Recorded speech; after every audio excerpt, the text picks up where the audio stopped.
Operation بنیان مرصوص کے ذریعے عبرتناک شکست کے بعد بھارت نے پاکستان کے خلاف قادیانی نیٹ ورک کو استعمال کرتے ہوئے مختلف حکمت عملیوں کے ذریعے ایک نئی جنگ کا آغاز کر دیا ہے، جس کو آپ ہائبرڈ وارفیئر بھی کہہ سکتے ہیں۔ ایک دفعہ پھر بھارت اور قادیانی نیٹ ورک کی جانب سے پاکستان پر معاشی پابندیاں لگوانے کی منظم سازشیں سامنے آئی ہیں، جس میں پاکستان مخالف گروہ کے افراد اور شدت پسند عناصر بھی شامل ہیں۔ دسمبر 2025 کے پہلے ہفتے میں برسلز میں موجود یورپی پارلیمنٹ میں پاکستان مخالف تقریب کا انعقاد کیا گیا، جس میں یورپی پارلیمنٹیرینز کے سامنے پاکستان کے خلاف پروپیگنڈا پر مشتمل ایک پریزنٹیشن اور ڈاکیومنٹری پیش کی گئی اور یورپی پارلیمنٹیرین سے یہ مطالبہ کیا گیا کہ یورپی یونین پاکستان کا GSP+ سٹیٹس فوری ختم کرے۔ یہاں اہم بات یہ ہے کہ اس تقریب میں پاکستان مخالف گروہ BNM کے چیئرمین ڈاکٹر نسیم بلوچ نے بھی نہ صرف پاکستان پر معاشی پابندیاں لگانے پر زور دیا بلکہ بدترین قادیانیت نوازی کا بھی مظاہرہ کیا۔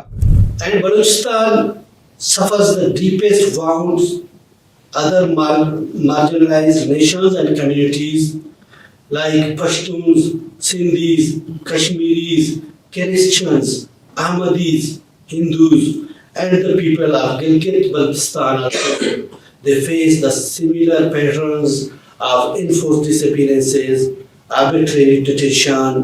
and political repression. یہاں یہ یاد رہے کہ یورپی پارلیمنٹ کے دفتر میں ہونے والی اس تقریب کو EU ٹوڈے نامی نیوز ادارے نے پاکستان مخالف گروہ BNM کے اشتراک کے ساتھ منعقد کیا تھا۔ EU ٹوڈے مبینہ طور پر میڈیا میں بھارتی پراکسی کے طور پر کام کرتا ہے اور اکثر اوقات پاکستان کے خلاف فیک نیوز پھیلانے کے علاوہ قادیانیوں کے پاکستان مخالف بیانیے کو بھی پھیلاتا ہے، اور اس وقت بھارت قادیانیت اور پاکستان مخالف عناصر کے ساتھ مل کر پاکستان پر معاشی پابندیاں عائد کروانے کی سنگین سازشوں میں بھی ملوث ہے۔ پاکستان کے خلاف فیک نیوز پھیلانے والے اسی ادارے نے کچھ عرصہ قبل قادیانی جماعت کے اقوام متحدہ کے لیے نمائندے انور محمود الرحمان قادیانی کا بھی انٹرویو نشر کیا تھا، جس میں اس قادیانی نے پاکستان کے GSP+ سٹیٹس کو ختم کرنے اور پاکستان پر معاشی پابندیاں عائد کرنے سے متعلق بیان دیا تھا۔ آپریشن بنیان مرصوص میں بھارت کی بدترین شکست دراصل قادیانی نیٹ ورک اور BNM جیسے دیگر پاکستان مخالف گروہوں کی بھی شکست ہے،